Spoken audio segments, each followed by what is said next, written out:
What a joy it is for us as a church to have opportunities to gather together. We have been isolated from one another for 12 weeks, coming on 13 weeks, and we are excited at our church to continue to slowly open the doors.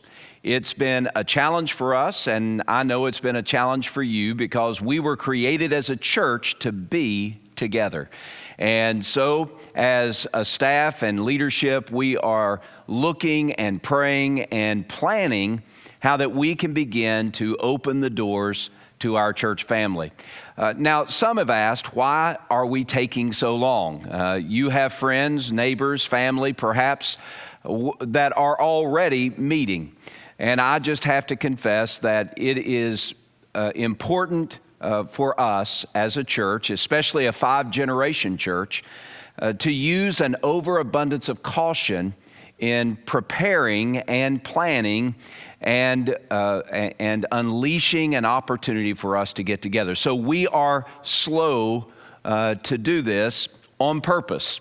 But exciting days have already happened. Last Sunday on June the 7th, we had the opportunity to have graduates and their families gather with us at our 11 o'clock service. And it was an unusual time, but a great time of having people with us for worship, not just online.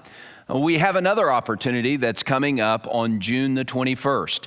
We have sent out invitations to our senior adults, those who are involved in life groups, and we're inviting them to join us for 11 o'clock service on June the 21st. And we're getting responses, our senior adults responding to that invitation, whether they feel comfortable coming and they're going to be here, or they're not yet ready to join us. And so we're planning for June the 21st. Everything will be safe.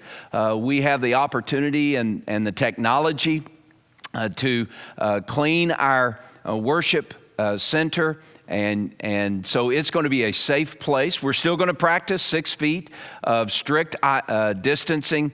We're going to invite and encourage you to wear masks as you gather here according to the rules that the Commonwealth have set down before us. But we're going to invite our senior adults to gather with us. And then after the 21st, we're going to take a week and we're going to plan and we're going to strategize. We're going to pray. And then on July the 5th, we're going to invite our church to gather with us here at our 312 location at 9 o'clock and 11 o'clock. That's right. The entire church is going to be invited to gather with us.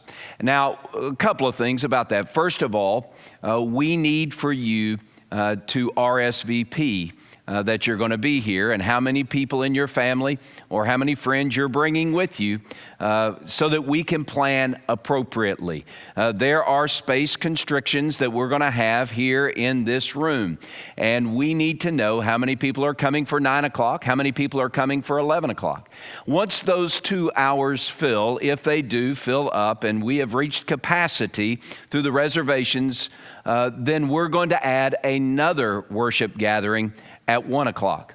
So those will be 3 different, 2 specifically, and possibly 3 different opportunities for us to gather together.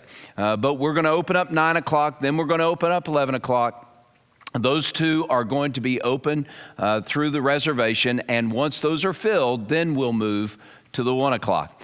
So I want to encourage you to prayerfully consider whether or not this is the right time for you to join us on July the 5th. Again, there's not going to be any child provision for children other than gathering with us in the room. We're not going to have our worship care for preschoolers. We're not going to have children's activities. We're going to invite everyone to gather with us at this time. So I look forward to that day on July 5th. Now, once July 5th happens, then we're going to take another week to evaluate, to see where we are, to see where you are, and then we'll launch more opportunities for us to have family reunion and worship together in the coming weeks following July the 5th. It's been a challenging time, not only because of our virus, but also because of the racial tensions that we see around our nation and even around the world.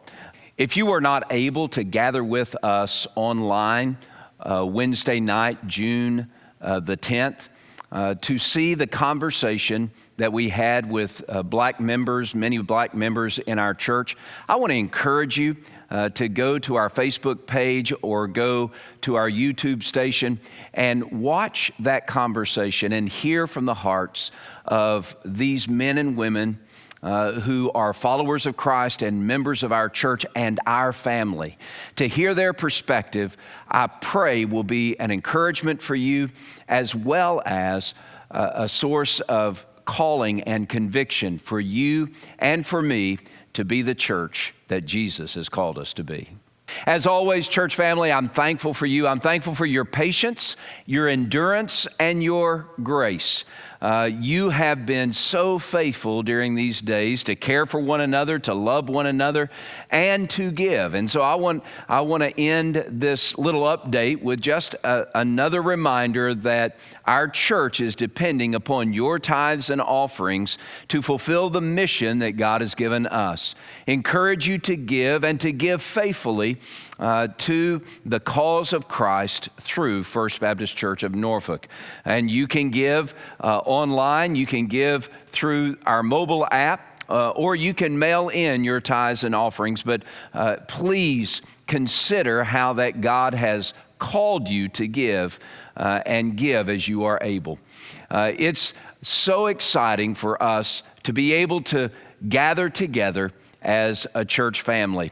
And so I want to encourage you in these days ahead as we consider what God has called us to do and is calling us to do, to consider how that you can be the church where you are in your community, among your neighbors and among your friends. Share the hope of the gospel, especially during this time where so many people around us are filled with despair.